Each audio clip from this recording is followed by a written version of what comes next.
Ça, c'est la nouvelle DJI Osmo Nano. Dans cette vidéo, je vais t'expliquer pourquoi je l'ai achetée, te montrer mes premiers tests et surtout, est-ce qu'elle est indispensable pour les vidéastes. Alors on va faire directement disclaimer, je suis pas du tout sponsorisé par DJI, loin de là. Et aussi, je voulais préciser que ça allait pas être une vidéo où on voit toutes les spécifications techniques, il y en a énormément sur YouTube, je t'invite à aller les voir. Là, je vais juste partager mon ressenti et de comment moi je l'utilise en tant que vidéaste.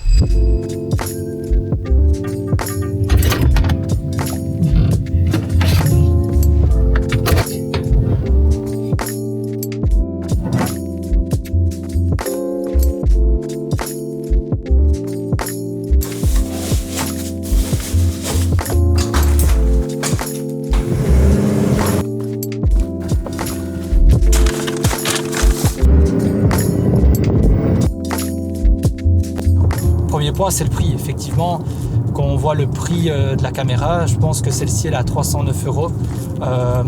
Tu as déjà pas mal d'accessoires fournis avec le stockage à 128 Go. Donc qui est directement dans la caméra. Tu peux rajouter une carte SD dans le module de retour vidéo. Déjà le prix, ça m'a attiré, ça c'est sûr. Et puis voilà, DJI, je connais.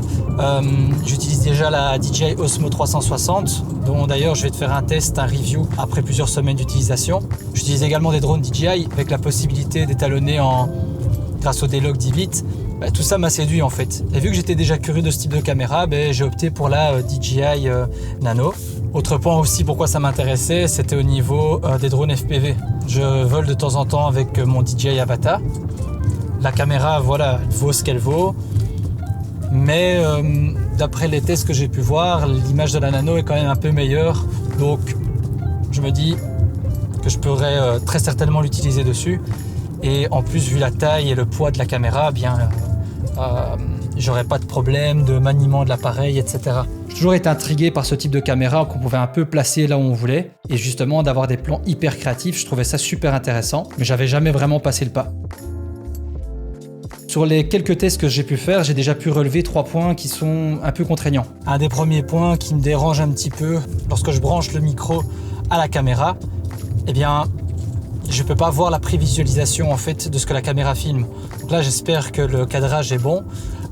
Mais les plans que j'ai fait dans l'ascenseur et aussi avec la ventouse qui est fournie pour faire le plan près de la roue de la voiture, j'ai pas pu avoir un retour direct. Donc je ne sais pas trop ce que ça va donner. Ça veut dire que si tu as déjà branché ton micro et que tu veux ensuite positionner ta caméra, tu ne sais pas réellement voir ton cadrage. Vaut mieux cadrer d'abord ta vidéo, puis seulement brancher ton micro. Vu que j'avais branché mon micro quand j'ai positionné la caméra sur ma voiture, je n'avais pas le retour écran comme je te l'ai dit. Du coup, en fait, ce qui s'est passé, c'est vu que la caméra était légèrement inclinée, en fait, j'ai filmé en vertical. Donc ça veut dire que lorsque tu vas positionner ta Nano, faut bien faire attention si tu filmes en 16/9. Si tu la mets bien horizontale, tu vas filmer en 16/9, il n'y a pas de souci. Mais si tu la mets légèrement à la verticale, en fait, la Nano va enregistrer sur format vertical. Le deuxième point, c'est que si tu veux voir les plans que tu as filmés, tu vas devoir en fait simplement rebrancher ta caméra. Donc tu peux pas visualiser les plans que tu as filmés tant que ta caméra n'est pas mise sur ton module. Je pense que ce sont des points qui pourront être corrigés via des mises à jour. En tout cas, je l'espère. On voit ça un peu partout sur YouTube que cette caméra surchauffe. Alors moi je l'ai utilisée, c'est vrai qu'elle chauffe tout de même, quand tu la prends en main, tu sens qu'elle est chaude. Mais c'est normal, vu le form factor, c'est logique. De plus que je l'ai utilisée principalement en intérieur, donc il n'y a pas eu réellement d'air qui circulait dessus. Mais en tout cas, moi j'ai filmé plusieurs dizaines de minutes et j'ai pas eu de problème au niveau surchauffe ou que la caméra par exemple s'est coupée toute seule. Je t'avoue que moi ce genre de caméra, si je vais filmer peut-être 10 à 15 minutes de manière continue, c'est un grand maximum et encore là, je vise de manière très large. Sur base de mon utilisation, la surchauffe en tout cas, c'est pas un souci. C'est aussi quelque chose qui peut être fortement amélioré avec des mises à jour. Bon là, tu vois, c'est pas réellement exploitable. Je veux dire que j'ai filmé le soir avec juste comme éclairage les lampadaires que tu peux voir dans les images, mais au moins tu as pu voir ce que ça donnait. Alors je sais pas pourquoi il y a un effet de tremblement sur l'image de nuit en mode manuel, faudrait peut-être que j'approfondisse un petit peu pour quelle raison ça a fait ça. Là à l'heure actuelle j'ai pas d'explication, mais comme je te dis, cette vidéo ce sont mes premiers tests, je vais les pousser un peu plus loin très prochainement. Mais sincèrement, à quel moment moi je vais filmer comme ça, je sais pas du tout. Je pense que tu vas être d'accord avec moi, la qualité elle est quand même plutôt pas mal sur cette caméra. Alors c'est vrai, j'ai filmé en D-Log 10 bits, donc j'ai pu étalonner mes plans et donc avoir une image qui est correcte. Moi je t'avoue que j'ai pas testé le mode normal, pourquoi ? Parce que pour mon utilisation, je retouche systématiquement mes images. Donc pour moi c'est un bon point. Maintenant pour toi, si tu veux un out of the box directement sans étalonner, faudra peut-être voir la concurrence qui est proposée. comme la Go Ultra, voilà, elle est plus chère. Je sais pas ce qu'elle vaut, j'ai pu voir des comparatifs.